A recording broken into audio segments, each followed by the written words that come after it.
नमस्कार दोस्तों, OCN network में आपका स्वागत है। अजीबोगरीब हालात हैं इस देश में। पंजाब में आम आदमी पार्टी की सरकार है, हरियाणा में भारतीय जनता पार्टी की और केंद्र में भी भारतीय जनता पार्टी की। अब जो पंजाब की आम आदमी पार्टी सरकार है, वो शायद शायद मैं इसलिए लगा रहा हूँ कि ये हमें यही शोभा देता है और उनको ये शोभा दे रहा है या नहीं दे रहा है, जो कृत्य उस तरफ से किया जा रहा है, इसके बावजूद कि अदालतों का जो रुख है वो भी स्पष्ट है, केंद्र का जो रुख है वो भी साफ है और चंडीगढ़ में 3 दौर की बातचीत हुई है, उससे पहले 1 दौर की बातचीत दिल्ली में भी हुई है। चीज़ें किसी नतीजे पर पहुँच नहीं रही हैं और अब इन्होंने दिल्ली कूच करने का ऐलान कर दिया है, आज सुबह 11 बजे। सवाल ये है कि अगर वहाँ बैरिकेड लगाए गए हैं, अगर वहाँ से आगे इन्हें बढ़ने नहीं दिया जा रहा है और पंजाब सरकार से भी हरियाणा सरकार की तरफ से, वहाँ के डीजीपी की तरफ से ये बार-बार अपील की गई है, उनको आज तो चिट्ठी भी लिखी है हरियाणा के डीजीपी ने पंजाब के डीजीपी को और संभवतः इसीलिए लिखी है क्योंकि हाई कोर्ट का भी एक आदेश आ गया है कि भीड़ को ना बढ़ने दिया जाए। दूसरे जो ट्रैक्टर्स हैं, वो मोटर व्हीकल एक्ट के तहत हाईवेज़ पर नहीं आ सकते हैं, तो उनको भी आप हाईवे पर ना आने दें। और जिस तरीके से वहाँ से खबरें आ रही हैं शंभू बॉर्डर से, वो तो ये हैं कि साहब ये लोग जो हैं कुछ ऐसे यंत्र ले आए हैं वहाँ पर, जेसीबी है, पोकलेन मशीनें हैं, बहुत सारे ट्रकों में और ट्रैक्टर ट्रॉली में अ, रेत के और दूसरे जो है बोरे और कट्टे भरे हुए दिखाई दे रहे हैं और जो वहाँ की सूचनाएँ हैं, वो थोड़ा चिंता बढ़ाने वाली हैं कि ये लोग जो बैरिकेड लगाए गए हैं और जिस तरह की व्यवस्थाएँ की गई हैं, उसके ऊपर रेत के बोरे डालेंगे और जितने हो सकेंगे ये बैरिकेडिंग को हटाएँगे इन मशीनों के ज़रिए और फिर आगे दिल्ली के लिए बढ़ जाएँगे। तो ये जो स्थितियाँ, परिस्थितियाँ हैं, ये अपने आप में चिंता में डालने वाली हैं। लोकसभा चुनाव से ठीक पहले ये हालात क्यों पैदा किए जा रहे हैं? और आम आदमी पार्टी की सरकार की जो ज़िम्मेदारी थी कि इनको वहीं रोका जाता, जिन जिलों से ये निकल रहे थे, पर लगता है कि जैसे आम आदमी पार्टी की सरकार तो इनको रास्ता दे रही है, बैरिकेड हटा रही है, पुलिस भी बैरिकेड हटा रही है और वहाँ अगर 10 से 20 हज़ार इस समय प्रदर्शनकारी हैं और वो अगर कल टकराव की स्थितियाँ पैदा करेंगे, संघर्ष की स्थितियाँ पैदा करेंगे, कानून व्यवस्था का प्रश्न खड़ा करेंगे, तो कुछ भी अप्रिय घट सकता है। चुनाव से ठीक पहले ये जो हालात हैं, ये इसके पीछे की मंशा को भी ज़ाहिर करता है, जो भी ताकतें इसके पीछे हैं और एक सिचुएशन भी इससे क्रिएट हो रही है, देश के भीतर भी और देश के बाहर भी।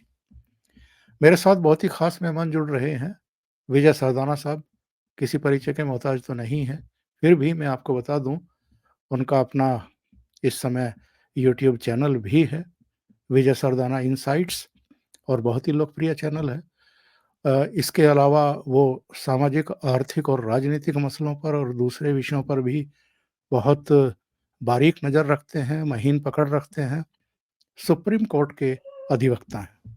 सीधे जुड़ते हैं विजय जी से और इस पूरे मामले के जो दूसरे पहलू हैं, उनको भी ज़रा समझने की कोशिश करते हैं। विजय जी, बहुत स्वागत है। नमस्कार। सर प्रणाम। विजय जी, जो सिचुएशन आज वहाँ पर हो रही है और कल इन्होंने कहा है कि हम 11 बजे दिल्ली के लिए रवाना हो जाएँगे। ऐसे में ज़ाहिर है, अब तो हाई कोर्ट का भी आदेश है कि आप ट्रैक्टर्स को हाईवे पर नहीं ला सकते, एक्सप्रेसवे पे नहीं ला सकते।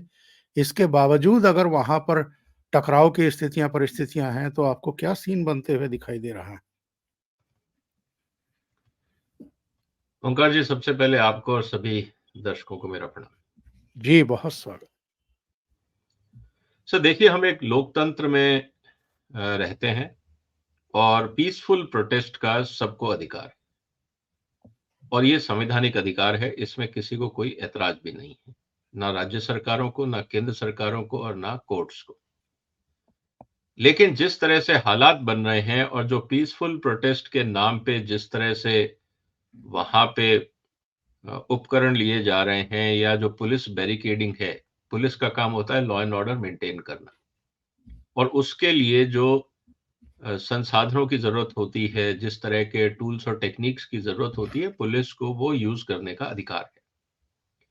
लेकिन अब पुलिस की इंस्ट्रक्शन को, जिसका काम है लॉ एंड ऑर्डर मेंटेन करना, उसकी सरकारी ड्यूटी में, संवैधानिक ड्यूटी में अगर ये किसान लोग व्यवधान डालते हैं तो फिर ये पीसफुल प्रोटेस्ट नहीं कहलाएगा, ये गैर कानूनी कार्रवाई कहलाएगी।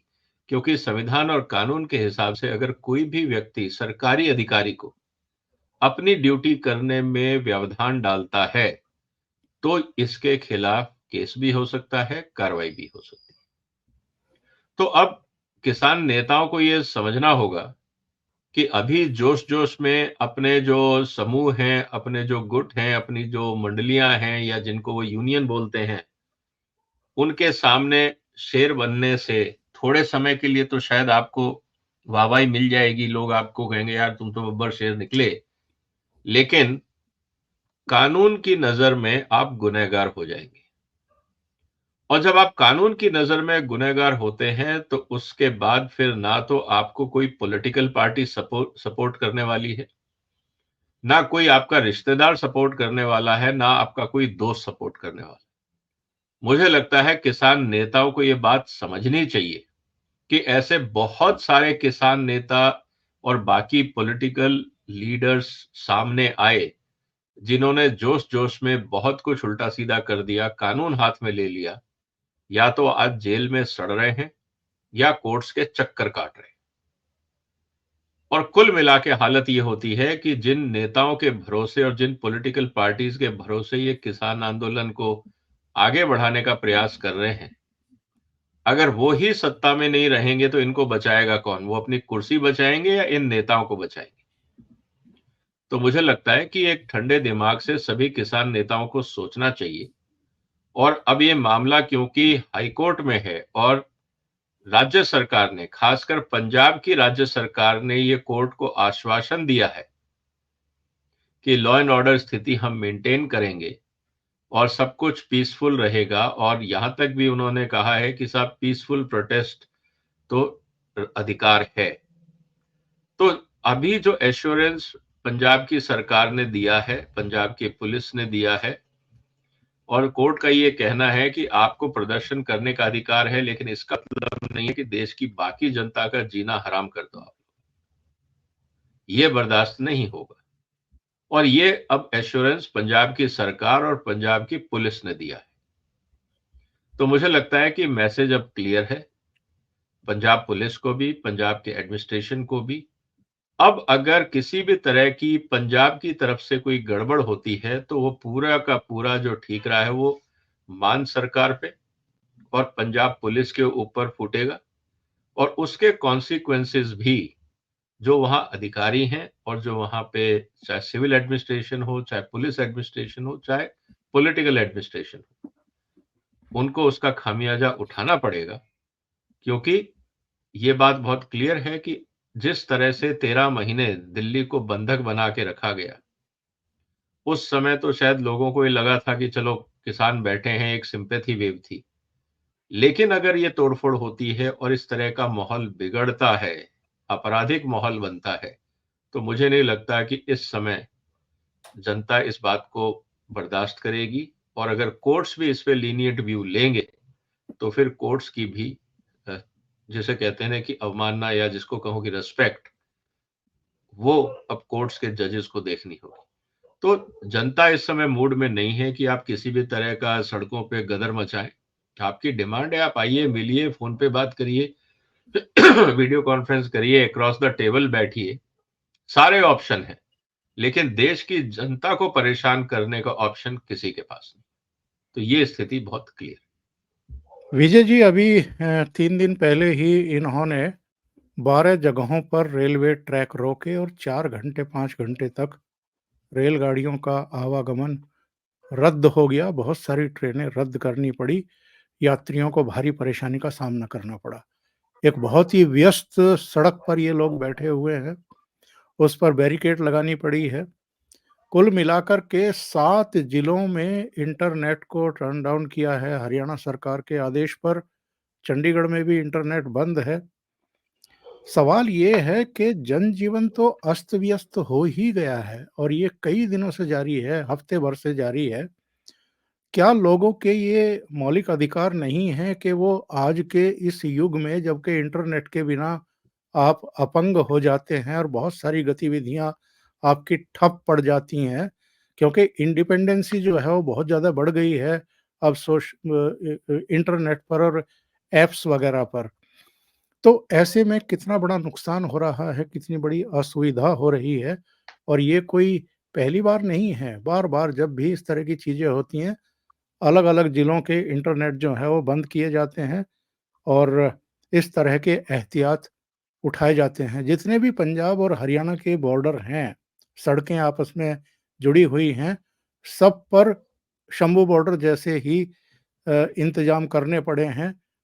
कितना करोड़ रुपया इसमें खर्च हो रहा होगा, कितने सुरक्षा बल लगाए गए हैं, इसकी कोई जवाबदेही किसी की नहीं है। अगर हरियाणा सरकार ने 7 जिलों में इंटरनेट बंद किए हैं, तो पंजाब सरकार को भी क्या उस तरह के एहतियात वहाँ नहीं उठाने चाहिए थे? वहाँ तो ऐसी कोई सूचना आ नहीं रही कि उन्होंने कुछ शांति भंग होने की आशंका में या दूसरी आशंकाओं में इस तरह के स्टेप उठाए हों, जैसे हरियाणा ने उठाए। सर, मैं 2 दिन पहले ही पंजाब से आया हूँ। मैं वहाँ पंजाब गया था और अलग-अलग शहरों में गया। बाय रोड ट्रैवल मैंने किया। व्यापारी वर्ग से मिला, टैक्सी वालों से मिला, बाकी लोगों से मिला, आम जनजीवन से मिला। मैं समझना चाह रहा था कि वहाँ हो क्या रहा है ग्राउंड लेवल पे। सर, स्थिति ये है कि पंजाब का जो आम आदमी है, वो इनसे परेशान है। जो लोग, आप इस बात को समझिए सर, इन्होंने ग्रामीण बंद वाले दिन दुकानों में जा के, मंडियों में जा के दुकानें बंद करवाई। इनको ये बात समझ में नहीं आ रही है कि पंजाब में इनकी तो चलो खेती है, इनके पास पैसा है। ये जितने भी नेता हैं, ये सब बड़े किसान हैं। इनके पास अच्छा खासा बैंक बैलेंस है, अच्छे खासे एसेट्स हैं। तो इन किसान नेताओं को तो कोई फर्क नहीं पड़ता। लेकिन जो डेली वेजेस है, जो मंडी में काम करता है, जो दुकान में काम करता है, जो ठेला लगाता है, जो मजदूरी करता है, आप उनकी हालत समझिए। टैक्सी वालों की हालत समझिए, जिनको रोज अपने पैसेंजर्स को एक शहर से दूसरे शहर ले जाना पड़ता है, उनकी हालत समझिए। मैं उनसे बात कर रहा था, क्योंकि जब मुझे भी टैक्सी हायर करनी थी, तो मैंने जब लोगों से बात करी, उन्होंने, साहब टैक्सी तो दे देंगे, लेकिन क्या पता रास्ते में कहाँ बंद हो जाए, क्या हो जाए, कुछ पता नहीं। तो किसान नेता अगर ये समझ रहे हैं कि पूरा पंजाब उनके साथ है, तो ये उनकी गलतफहमी है। जिन लोगों के आपने स्कूल बंद करवा दिए, जिन बच्चों को आपने तंग कर दिया, जिनकी स्कूल बसेस नहीं चल रही हैं, जो व्यापारी वर्ग काम नहीं कर रहा है, जो मजदूर आदमी अपनी दिहाड़ी नहीं कमा पा रहा है, क्या वो इनको दुआएं देगा या गालियां देगा? आप समझिए इस बात। तो ये बहुत बड़ी गलतफहमी है इन किसान नेताओं की। हाँ, लेकिन किसान की जनता बोलती, पंजाब की जनता जो पढ़े लिखे लोग हैं, जो समृद्ध हैं, जो मिडिल क्लास है, वो क्यों नहीं बोलती? जब मैंने उनसे पूछा, उनका कहना बहुत सिंपल था कि सर, ये लोग गुंडागर्दी पे उतर जाते हैं। अब प्रॉब्लम इनके साथ ये क्या है कि जहां इनको जगह मिलती है, वहां तंबू डाल के बैठ जाएंगे। जहां आएंगे, दुकानों में आएंगे कि साहब ऐसा है कि कल हमने बंद किया है, आप लोग जरा बंद कर दें। तो कहते हैं, व्यापारी अगर ये बोलते हैं कि यार बाजार खुलने दीजिए, उनका जी देखिए, हमने तो आपको बता दिया, बाकी मर्जी आपकी। मतलब इनडायरेक्टली धमकाने वाली बात है। तो कोई भी व्यापारी वर्ग, समझदार वर्ग, संभ्रांत वर्ग, कोई इनके मुंह नहीं लगेगा। इनको लगता है कि इनके सपोर्ट में दुकानें और बाजार बंद हो रहे हैं। हकीकत ये है कि इनकी गुंडागर्दी से डर के लोग दुकानें बंद कर रहे हैं, क्योंकि अपना नुकसान कोई नहीं चाहता। घर वाले भी नहीं चाहते कि तुम दुकान खोलो और कोई आगे तोड़फोड़ करे, मारपीट करे, कोई नहीं चाहता। यहां तक लोगों ने अब कहना शुरू कर दिया है कि पंजाब के अंदर इस तरह से जो कार्रवाई हो रही है, ऐसा लगता है कि यहाँ पे कम्युनिज्म आएगा, कम्युनिस्ट शासन आएगा। और केजरीवाल डायरेक्टली या इनडायरेक्टली इसको सपोर्ट कर रहा है। मतलब ये सिर्फ आप लॉ एंड ऑर्डर की बात नहीं है, ये डेमोक्रेसी के लिए खतरा हो रहा है। इसीलिए आज पंजाब में जब मैंने लोगों से बात करी तो उन्होंने कहा कि साहब देखिए, पंजाब में कोई इन्वेस्टमेंट नहीं आ रहा है। हमारे जो बच्चे हैं वो पढ़ने के लिए पंजाब से बाहर जा रहे हैं और कोई वापस नहीं आना चाह रहा है। अब आप समझिए स्थिति पंजाब की क्या है। पंजाब में कोई इन्वेस्टमेंट नहीं आ रहा है, बच्चे जो बाहर जा रहे हैं पढ़ने वो वापस नहीं आना चाह रहे, वो बाहर ही नौकरी करना चाह रहे हैं। इसका मतलब ये अगर किसान नेता सोच रहे थे कि हम पंजाब का भला कर रहे हैं, ये पंजाब का बेड़ा गर्क कर रहे हैं। और बता दीजिए, पिछली बार जब इन्होंने अडानी अंबानी के प्राइवेट एसेट्स पे तोड़फोड़ करी थी, उनके जाम कर दिए थे, टावर्स को तोड़फोड़ किया था, उसके बाद कौन सा प्राइवेट इन्वेस्टमेंट आया? आप पंजाब में इन्वेस्टमेंट सबमिट करते रहिए, लोग आएंगे, फोटो खिंचवाएंगे, चले जाएंगे। हालत यह है कि पिछली बार इनका नाम खराब हुआ और जिस तरह से अभी ये पिछले 7-10 दिन में हो रहा है, आप व्यापारी कम्युनिटी से बात करिए। इतने सेमिनार कॉन्फ्रेंसेस दिल्ली में हो रहे हैं, बाकी जगह हो रहे हैं, मैं सब जगह जाता हूं। हर आदमी ये कह रहा है यार पंजाब खत्म हो गया, पंजाब की तरफ हम नहीं देख रहे। किसका नुकसान हुआ? क्या सिर्फ केजरीवाल की टोपी पहनने से लोग आ जाएंगे? इनको ये समझ में क्यों नहीं आ रहा कि एक बड़ी मेहनत करके हमारे पुरखों ने, बुजुर्गों ने पंजाब को बनाया था। आज के जो नेता हैं, आज की जो जनरेशन है, जो इन नेताओं के बहकावे में आ गई है, ये पंजाब को बर्बाद कर रहे हैं। और पंजाब में अब दो ही चीजों पे चर्चा हो रही है परिवारों में। एक तो यहां पे ये कम्युनिस्ट शासन लाने की बात कर रहे हैं, जिस तरह से ये मिलिटेंट जो प्रदर्शन करते रहते हैं in the name of farmer unions, एक ये, और दूसरा ड्रग्स। पंजाब का मिडिल क्लास फैमिली ये कहता है यार बच्चों को पंजाब से दूर भेजो। आज इमेज ये हो गई है पंजाब की, और ये मैं किसी और के कहने से नहीं कह रहा हूं, मेरा फर्स्ट हैंड एक्सपीरियंस है। मैं लोगों के घर गया, लोगों के बिजनेस एस्टेब्लिशमेंट्स में गया, मैं लोगों टैक्सीज में ट्रैवल किया, रेलवे में ट्रैवल किया, फंक्शंस में गया, मिलके आया लोगों से, सब जगह यही बात हो रही। तो मैं आपको फर्स्ट हैंड विटनेस बता रहा हूं। अगर पंजाब के किसान नेताओं को अभी भी लगता है कि जरा भी उनके लिए, अपने गुरुओं के लिए सम्मान है, पंजाब की धरती के लिए सम्मान है, आप अपनी डिमांड रखिए, लेकिन इस तरह से मिलिटेंट चेहरा पंजाब का मत दिखाइए दुनिया को। आप आने वाली नस्लों को बर्बाद कर दो। लोगों का भरोसा उड़ जाएगा, क्योंकि इन्वेस्टमेंट हर राज्य को चाहिए, पंजाब जाना कोई जरूरी नहीं है। इस बात को आप समझिए। विजय जी, आप तो अभी भी सम्मान के साथ इनको किसान नेता ही कह रहे हैं, पर जो इनके स्टेटमेंट आ रहे हैं, जो इनके इरादे हैं, जिस तरीके से ये सरकार की पहल के बावजूद एक भी मुद्दे पर टिकने को तैयार नहीं है, उससे क्या आपको लगता है कि ये वाकई किसानों के हमदर्द हैं और किसानों से जुड़ी हुई मांगों को लेकर के ये चिंतित हैं, या इनका एजेंडा कुछ और है? क्योंकि एक वीडियो बड़ा वायरल हुआ था पिछले दिनों, जो हमने और आपने सबने देखा है। बहुत ਮੰਦਰ ਦੇ ਕਰਕੇ ਉੱਪਰ ਚੜ ਗਿਆ, ਉਹ ਨੁਕਸਾਨ ਉਹ ਇਹਦਾ ਗ੍ਰਾਫ ਡਾਊਨ ਕਿਵੇਂ ਆ ਸਕਦਾ ਹੈ। ਮੈਂ ਬਹੁਤ ਵਾਰੀ ਜਦੋਂ ਮੈਂ ਪਿੰਡਾਂ ਦੇ ਵਿੱਚ ਤਿਆਰੀਆਂ ਕਰਾਉਂਦਾ ਫਿਰਦਾ ਸੀ, ਬਹੁਤ ਵਾਰੀ ਲੋਕਾਂ ਨੂੰ ਇਹ ਕਹਿੰਦਾ ਸੀ ਕਿ ਮੌਕਾ ਬੜਾ ਥੋੜਾ ਹੈ, ਗ੍ਰਾਫ ਉਹਦਾ ਬੜਾ ਉੱਚਾ ਚੜਿਆ ਹੋਇਆ, ਦਿਨ ਸਾਡੇ ਕੋਲੇ ਥੋੜੇ ਆ, ਕੀ ਅਸੀਂ ਇਹਨੇ ਥੋੜੇ ਦਿਨਾਂ ਦੇ ਵਿੱਚ ਗ੍ਰਾਫ ਇਹਦਾ ਡਾਊਨ ਕਰ ਲਿਆ। इनका मकसद तो कुछ और ही दिखाई दे रहा है। बिल्कुल सर, मैं तो पहले दिन से कह रहा हूं, इनका रिमोट कंट्रोल लोकतंत्र विरोधी ताकतों के हाथ में है। जैसा मैंने कहा, पंजाब की जनता भी मानती है कि कम्युनिस्ट हावी हो रहे हैं पंजाब के अंदर। इसीलिए इनकी जब भी आप देखेंगे यूनियंस के अंदर हमेशा लाल निशान, इनको हमेशा यूनियन बाजी का दिखेगा। इनको जो आपने देखो, जैसे ही भारत सरकार ने इनको 5 फसलों का प्रस्ताव दिया था कि आप सोच समझ के आइए, ये जब गए थे तुरंत इनके बाहर जो लेफ्ट ओरिएंटेड पार्टीज थी जिनको अभी तक इन्होंने इन्वॉल्व नहीं किया था, उनका स्टेटमेंट आ गया कि अगर ये मान भी जाते हैं तो हम विरोध करेंगे। तो कहने का मतलब ये है कि ये जो किसान नेता हैं ये फंस गए हैं, ये इन लेफ्टिस्ट के चक्कर में फंस गए हैं, कम्युनिस्टों के चक्कर में फंस गए हैं, क्योंकि जो इनकी डिमांड्स हैं उनके पीछे कोई लॉजिक नहीं है। इनको एक्सपोज बहुत आसानी से किया जा सकता है। मैं इस पे एक वीडियो बना रहा हूं, तथ्यों के आधार पे मैं बताऊंगा कि किस तरह से ये किसान नेताओं ने जो एजेंडा बनाया है ये किसके कहने पे बनाया है, विद एविडेंस मैं अपने वीडियो में डालने वाला हूं। उस पर भी मेरा होमवर्क चल रहा है। दूसरा, ये जितने किसान नेता हैं ये कम्युनिस्ट जो लोग हैं, जो देश के अंदर शांति नहीं चाहते, मिलिटेंसी चाहते हैं, ये उनके रिमोट कंट्रोल से चल रहे हैं। अदरवाइज जो ये किसान नेता बोल रहे थे कि मोदी का ग्राफ ऊपर चढ़ा गया, उसको गिराना है, तो भैया मोदी का ग्राफ ऊपर चढ़ा गया, वो तो जनता चढ़ाती और गिराती है ना, तुम कौन होते हो?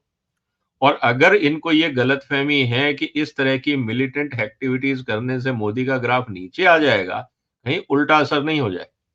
अगर इनको लगता है कि इनके पीछे 500,000 लोग खड़े हैं, तो क्या इनको नहीं लगता कि मोदी के पीछे कई लाख और करोड़ खड़े और हो जाएंगे? जो तुम्हें पसंद नहीं करते वो सब मोदी के पीछे खड़े हो जाएंगे।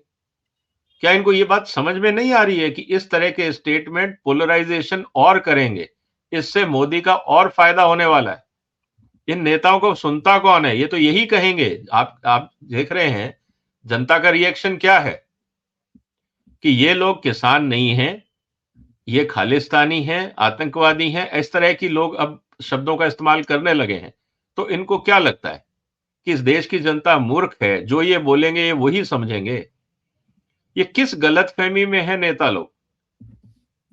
तो कहने का मतलब ये है कि जनता अभी तक टॉलरेट कर रही थी, अब जनता को समझ में आ रहा है कि ये सब तमाशा हो रहा है। और अगर कल को मान लीजिए मोदी सरकार ने कोई कठिन कदम भी उठा लिया, कठोर कदम भी उठा लिया, तो जनता मोदी को दोषी नहीं मानेगी। हाँ, पॉलिटिशियन जरूर चिल्लाएंगे, कुछ अखबार के मीडिया चिल्ला लेंगे, कुछ सोशल मीडिया पे लोग चिल्ला लेंगे, लेकिन जनता भी समझेगी कि भाई कब तक बर्दाश्त किया जाएगा। आफ्टर ऑल देश में लॉ एंड ऑर्डर जरूरी है या नहीं है? अल्टीमेटली इनको कोर्ट्स जाना पड़ेगा, और कोर्ट्स ने ऑलरेडी बोल दिया है कि आप वायलेंस नहीं करेंगे, आप तोड़फोड़ नहीं करेंगे। अगर बैरिकेडिंग लगाई गई है तो वो लॉ एंड ऑर्डर मेंटेन करने के लिए लगाई गई, और आप अगर उस लॉ एंड ऑर्डर मशीनरी को तोड़ेंगे तो अपराध है। और इनके वीडियो बनेंगे, फिर ये कोर्ट में जाके नहीं बोल सकते मैं नहीं था, इन सबके वीडियोस बन रहे हैं। तो ये बहुत बड़ी गलतफहमी में है। मुझे लगता है इनको भगवान सद्बुद्धि दे, अपने गुरुओं को याद करें। उन्होंने इस देश के लिए बहुत अच्छे काम किए, समाज को आगे बढ़ाया, प्यार का संदेश दिया, इसलिए आज हम सब उनका सम्मान करते हैं। इनको कौन पूछेगा सर? और कल को इन पे केस हो गया, ये अरेस्ट हो गए या कुछ इनका नुकसान हो गया, आपको क्या लगता है जिन नेताओं के भरोसे ये उछल कूद कर रहे हैं वो इनको पूछने वाले हैं? इनको पानी पिलाने कोई नहीं आएगा। तो मुझे लगता है कि इनको अपना समझ में आना चाहिए, दुनिया बहुत तेजी से बदल रही है, ये अपने आप को दूसरों के हाथ में खिलौना बना रहे हैं, और इस हरकत से इनको बचना चाहिए। एक और लीडर हैं, पिछले आंदोलन में बड़े फुटेज इन्होंने हासिल किए थे। हर दूसरे दिन, हर तीसरे दिन इनके लंबे लंबे इंटरव्यू होते थे, गाजीपुर से या किसी टेलीविजन रिपोर्टर के द्वारा। इनका जरा एक बयान सुनिए। इस बार पंजाब के इन लोगों ने इनको याद नहीं किया या भाव नहीं दिया, या हो सकता है फंड उतना ना आया हो कि सब में बंदरबाट हो सके। तो इन्होंने क्या कहा है जरा एक बार सुनते हैं, और इससे ये पता चलता है कि ये लोग एक्चुअल में किस तरह की साजिशें रच रहे हैं और इस आंदोलन को किस दिशा में लेकर के जाना चाहते हैं और क्यों लेकर के जाना चाहते हैं। आंदोलन में और लोग शहीद हो रहे, टिकट्टू पे आस है पूरे देश के किसानों की। हम बड़े किसान नेता हैं और घर से एक डेथ किसी की नहीं हुई आंदोलन में। तो एक कुर्बानी तो चाहे फौज में नहीं हुई तो किसान आंदोलन में हो, तो एक कुर्बानी टिकैत परिवार की इस देश को चाह रही है। ये सरकार ध्यान से सुन ले। ना अंदेशा नहीं, हम तो चाह रहे कि हम सामने से हो भाई, हमारा तो मामला जान का खतरा है कि नहीं? बात हम कह रहे जान के खतरे की हम नहीं, हम कह रहे हैं कि जब आंदोलन हो और उसमें फायरिंग हो तो हम उसमें हमारी कुर्बानी जानी चाहिए, ये कहा हमने। किस किस तरह के गैर जिम्मेदार लोग इन आंदोलनों को लीड कर रहे हैं विजय जी, इससे पता लगता है? देखिए सर, ये यही चाहते हैं, ये सारे किसान आंदोलन के नेता यही चाहते हैं कि किसी तरह से पुलिस गोली चलाए, 2-4 किसान मर जाएं और इनको एक और बहाना मिल जाए कि देखिए जो सरकार है वो अत्याचारी है, किसानों पे गोलियां चलाती है, सब कुछ करती है। तो ये उकसाने का प्रयास करते हैं। और जहां तक बात है जिस महानुभाव की अभी आपने रिकॉर्डिंग सुनाई, ये तो डेस्परेट है, इनको तो भारत रत्न मिलना पड़ेगा ना। ये तो चाहते हैं कि इनको हिंदुस्तान में अराजकता फैलाने के लिए भारत रत्न दिया जाए, ये तो चाहते ही हैं। ये तो पहले दिन से, नहीं तो आप बताइए, जैसा मैं हमेशा कहता हूं, इनको कैमरा और माइक की इतनी आदत पड़ गई है कि इनको कोई नहीं बुलाएगा तो ये कुछ भी उल्टा सीधा बयान देंगे ताकि इनका रिकॉर्डिंग चल जाए। ये इनकी मजबूरी है, जिसको कहते हैं ना ऑक्यूपेशनल हैजार्ड। अब इनको नशा लग गया है पब्लिसिटी का, अब ये बगैर पब्लिसिटी के रह नहीं सकते, तो इसीलिए ये उल्टे सीधे बयान देंगे। अब इनको क्योंकि कोई अब पंडेर साहब और जो दूसरे 2 नेता खड़े हो गए हैं पंजाब में, अब उनको भी पता था कि पिछले आंदोलन में टिकैत साहब एक हीरो बन गए थे, अब उनका भी मन है कि भाई हम भी हीरो बने, हमने क्या प्रॉब्लम करी। तो ये सब हीरो बनना चाहते हैं, ये दिल्ली सिर्फ इसलिए आना चाहते हैं ताकि इनको सुबह शाम मीडिया कवरेज मिले, इनका और कोई एजेंडा नहीं है, इन सबको हीरो बनना है। तो ये पब्लिसिटी हंग्री लोग हैं, इनके जो एजेंडा है, इनकी जो डिमांड्स हैं, उनके पीछे कोई लॉजिक नहीं है, बेतुकी डिमांड है। इनके जितने नेता हैं उनके साथ बैठ के मैं इनको एक हर डिमांड पे इनको मैं एक्सपोज कर सकता हूं कि तुम झूठ बोल रहे हो देश के साथ, तुम्हारी डिमांड के पीछे कोई लॉजिक नहीं है, कोई तथ्य नहीं है। ये सिर्फ बड़े किसान और आड़तियों के एजेंडा को सर्व कर रहे हैं, और आज भी जो इनकी डिमांड है वो सिर्फ आड़तीय और बड़े किसानों के फेवर में है। इनको छोटे किसानों से कोई लेना देना नहीं। जो पैसा देगा, जिसे कहते हैं ना his masters voice, after all जो खर्चा कर रहा है ये उसी का गाएंगे ना, पुराना बेचारा छोटा किसान कहां खर्चा करेगा? आपको क्या लगता है कि बड़ा किसान छोटे किसान की डिमांड के लिए खर्चा करेगा? कभी हुआ है आज तक? अगर ऐसा होता तो ये मंडी में बैठ के छोटे किसान का शोषण क्यों करते? अगर इनको इतनी ही चिंता होती छोटे किसानों की, तो ये छोटे किसानों का हक क्यों मारते? उनको बराबर पूरा पैसा क्यों नहीं देते? तो कहने का मतलब बहुत साफ है सर, ये एक्सप्लॉयटेशन का मॉडल है कि जिसके पास ताकत है उस दूसरे को एक्सप्लॉइट करता है। और इस समय आपस में किसान नेताओं में होड़ इस बात की है कि कौन ज्यादा पब्लिसिटी गेन करे। अब टिकैत साहब का नंबर नहीं लग रहा है, इसीलिए वो तड़प रहे हैं, बेचैन हो रहे हैं, इसीलिए उल्टे सीधे बयान दे रहे हैं ताकि उसकी हेडलाइन बने, और जब हेडलाइन बनेगी तो पब्लिसिटी होगी और फिर लोग इनके पीछे भागेंगे। आज आपको और क्या कहना है कि फिर ये एक उल्टा सीधा बयान देंगे, फिर वो छपेगा, फिर 10 पत्रकार और भागेंगे। तो ये हिंदुस्तान की पत्रकारिता और इस तरह के नेता दोनों की अंडरस्टैंडिंग और इंटेलेक्चुअल कैपेबिलिटी आपको दिख रही है। कार्यक्रम के अंतिम चरण में पहुंचने से पहले मैं एक वीडियो फुटेज दिखाता हूं जो शंभू बॉर्डर से आया है, और हमने और आपने बहुत सारे ऐसे वीडियो सोशल मीडिया पर तैरते हुए देखे हैं, जब वहाँ किसी गाड़ी में, किसी ट्रैक्टर की ट्रॉली पर, ड्रम्स में बर्फ के साथ दारू भरी गई है और वो बांटी जा रही है। मैंने इस वीडियो का म्यूजिक निकाल दिया है ताकि कॉपीराइट का इशू ना बने। बस दर्शक इसको जरा देख लें कि वहाँ क्या मस्ती और जश्न का आलम है। अपने दिमाग से ही, अपनी सोच से ही कोई म्यूजिक डाल लीजिए बस बैकग्राउंड में।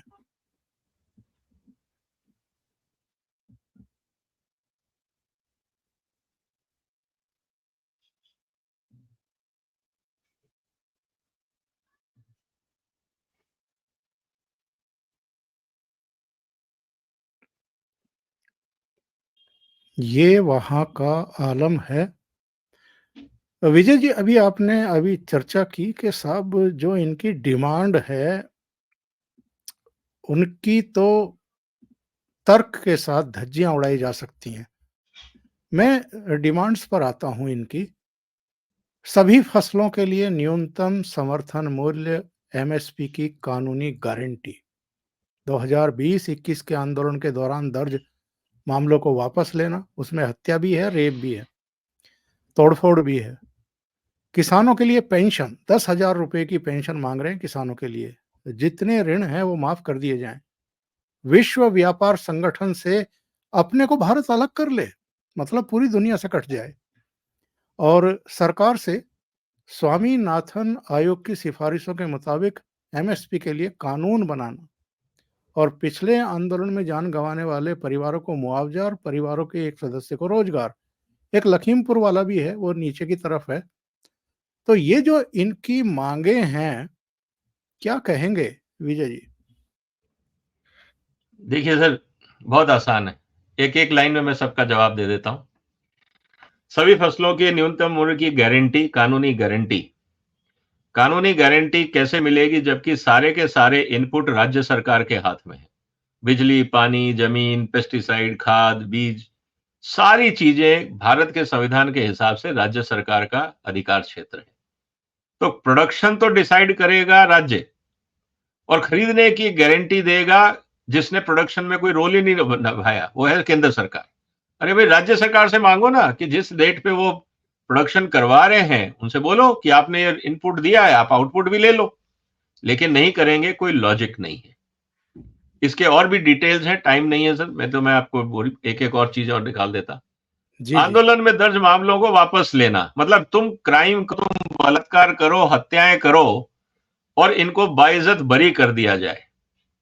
लेकिन जो लखीमपुर खीरी में जो कार्रवाई हुई, जिसपे ऑलरेडी सुप्रीम कोर्ट का इंटरवेंशन है, कोर्ट केसेस चल रहे हैं, इनको उसमें बहुत जल्दी हो रही है कि वहां पे सजा हो। भाई वो तो ऑलरेडी कोर्ट केस हो रहा है। तुम्हारे आंदोलन में जिन लोगों ने कानून तोड़े उनको पकड़ के पुलिस के हवाले करो ना। अगर तुम लोग न्याय के समर्थक लोग हो तो करो। किसानों के लिए पेंशन, जो बाकी जो मजदूर हैं, बाकी जो कार्मिक हैं, जो इंडस्ट्री में लोग काम करते हैं, क्या उनके लिए नहीं होनी चाहिए?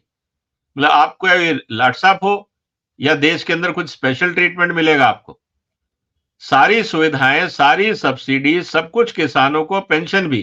तो देश की बाकी जनता ने क्या गुनाह किया? जहां तक बात है ऋण माफी की, तो सर हकीकत यह है, छोटे किसान पे एवरेज ऋण है 13,000 रुपए का, बड़े किसान पे ऋण है 9 लाख रुपए का। ये किसके लिए हेल्प कर रहे हैं? इनकी नीयत है बड़े किसानों को हेल्प करने की, क्योंकि ये खुद बड़े किसान हैं। 9-9 लाख रुपए बैंकों का दबा रखा है, एवरेज वापस नहीं कर रहे हैं। अब ये चाहते हैं सरकार माफ कर दे, ये बड़े किसान हैं। अब इनकी नीयत देखिए, विश्व व्यापार संगठन से वापस हो। भले इनको लगता है कि खेती के अलावा हिंदुस्तान में ना तो कोई और इंडस्ट्री चले, ना कोई हम टेक्नोलॉजी डेवलप करें, ना सॉफ्टवेयर एक्सपोर्ट करें, ना केमिकल, ना दवाइयां। मतलब पूरा देश इनको माथे पे रखे और इनकी आरती करता रहे, बाकी देश को चलाना ही नहीं है। ये इनकी गलतफहमी है। डॉक्टर स्वामीनाथन रिपोर्ट के मुताबिक एमएसपी का कानून बनाए। डॉक्टर स्वामीनाथन की जो रिकमेंडेशन है एमएसपी की, वो हाईली डिफेक्टिव है। वो इतनी खराब रिकमेंडेशन है कि उससे किसान और देश दोनों का भट्टा बैठ जाएगा। डॉक्टर स्वामीनाथन ने कहा है कि जितनी कॉस्ट होगी उस पर 50% प्रॉफिट जोड़ा जाए। तो सर अगर आज मेरी कॉस्ट ऑफ प्रोडक्शन 20 रुपए है, मैं तो चाहूंगा ना वो 30 हो जाए। तो मेरे को तो अभी अगर 20 रुपए मेरी कॉस्ट ऑफ प्रोडक्शन है तो मेरा एमएसपी 30 रुपए होगा। मैं तो बिल्कुल ही काम नहीं करूंगा, घटिया बीज लगाऊंगा, कुछ नहीं करूंगा, और मेरी कॉस्ट ऑफ प्रोडक्शन 20 की जगह 30 रुपए हो जाए, तो मेरे को तो एमएसपी 45 रुपए मिलेगा। तो मेरे को क्या इंसेंटिव है कि मैं काम सीखूं और मेहनत करूं? क्वालिटी की उसमें बात नहीं है, प्रोडक्टिविटी की उसमें बात नहीं है। डॉक्टर स्वामीनाथन एक साइंटिस्ट थे, हम उनका सम्मान करते हैं, लेकिन एमएसपी उन्होंने सिर्फ राजनीति के लिए यह फॉर्मूला दिया है। मुझे तो ये समझ में नहीं आ रहा कि उन्होंने इसकी चर्चा क्यों नहीं करी। और इसका उदाहरण बहुत सिंपल है, मनमोहन सिंह जी समझ गए थे कि ये गलत रिकमेंडेशन है, इसीलिए उन्होंने उसको 8 साल हाथ नहीं लगाया।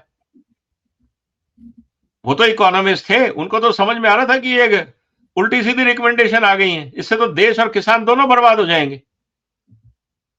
तो ये मूर्खों वाला, sorry to use the word, गलत रिकमेंडेशन देकर देश में समस्या खड़ी करी है स्वामीनाथन साहब ने। ये प्रॉब्लम सॉल्व नहीं करी है, मल्टीप्लाई कर दी है प्रॉब्लम्स। मैं उनकी इज्जत करता हूं एज ए साइंटिस्ट, लेकिन ये रिकमेंडेशन गलत थी, वी हैव टू एक्सेप्ट। और आखिरी क्या था सर रिकमेंडेशन, इनका डिमांड?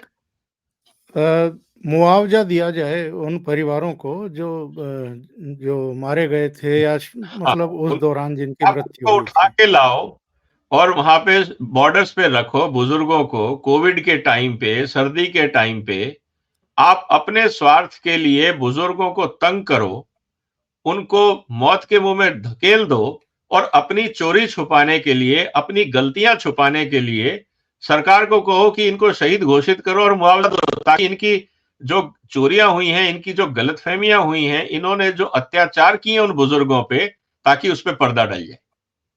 ये है इनकी पूरी नीयत। तो ये है सर इनकी डिमांड्स।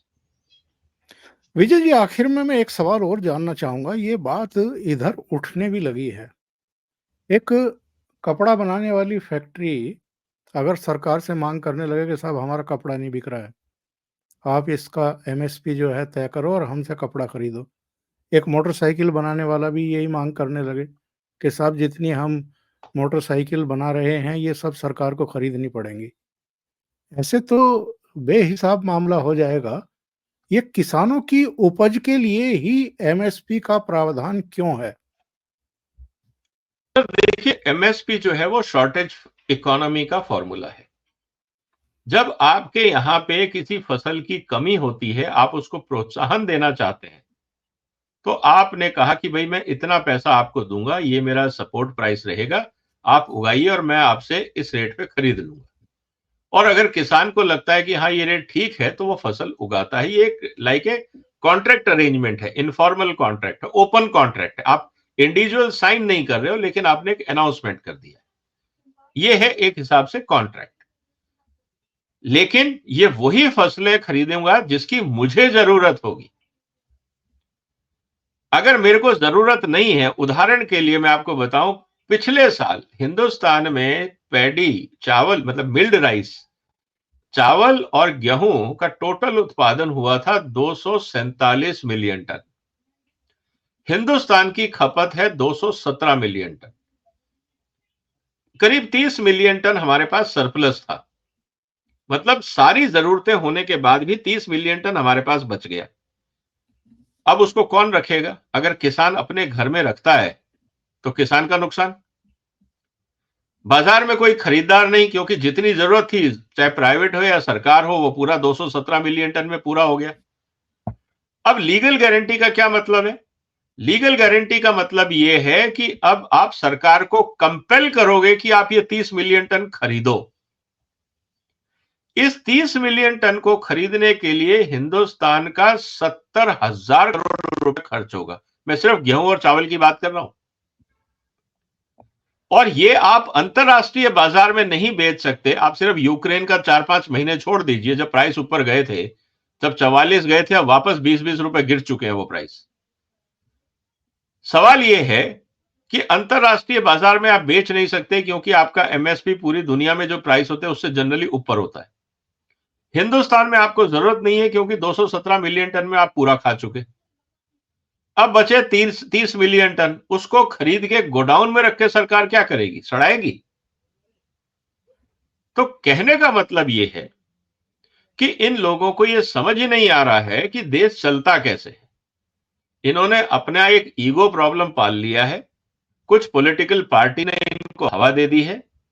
इनके ईगो को बड़े किसान और जो आड़तीए हैं वो एनकैश कर रहे हैं, इनको हवा देते हैं, पैसा देते हैं और इनको कहते हैं तुम करो तमाशा। और कुछ ऐसी ताकतें हैं जो भारत को आगे बढ़ने नहीं देना चाहती। Anti India, anti BJP, anti Modi जितनी फोर्सेस हैं वो सब इनके पीछे खड़ी हो जाती हैं, क्योंकि अब ये कठपुतली बन गए हैं उनके हाथ में। इनको पब्लिसिटी मिल रही है, सपोर्ट मिल रहा है, हर तरह की सुविधाएं मिल रही हैं, तो अपना खेलो खेल। काम तो कुछ है नहीं, क्योंकि खेत में बीज लगा दिया, पौधा उगता रहेगा, इनको जाके कौन सा रोज उसके साथ काम करना है। और वैसे भी पंजाब का किसान अब कहाँ काम करता है, वो तो बिहार यूपी के मजदूर आते हैं, वो खेत में काम करते हैं। तो ये तो स्थिति बहुत क्लियर है सर, कि ये पूरा पॉलिटिकल ड्रिवन एजेंडा है। इनके डिमांड्स के पीछे कोई लॉजिक नहीं है, कोई अधिकार नहीं, मतलब कोई जस्टिफिकेशन ही नहीं। यानी देश के भीतर बैठी पॉलिटिकल पार्टियां भी और देश के बाहर भी बैठी हुई कुछ ताकतें देश की एकता, अखंडता और संप्रभुता को भी एक तरीके से चैलेंज कर रही हैं। और अगर आज किसी तरह का क्लैश हो गया और वहां पर कुछ अनहोनी हो गई, 2, 4, 10, 5 लाशें गिर गई, तो उसके बाद ये किस तरह का तमाशा करेंगी पॉलिटिकल पार्टियां, ये भी हम अभी से अंदाजा लगा सकते हैं। विजय जी, बहुत बहुत धन्यवाद, आपने इतना समय निकाला ओशियन नेटवर्क के लिए और बहुत ही महत्वपूर्ण मुद्दे पर चर्चा की। Thank you so much. नमस्कार। नमस्कार।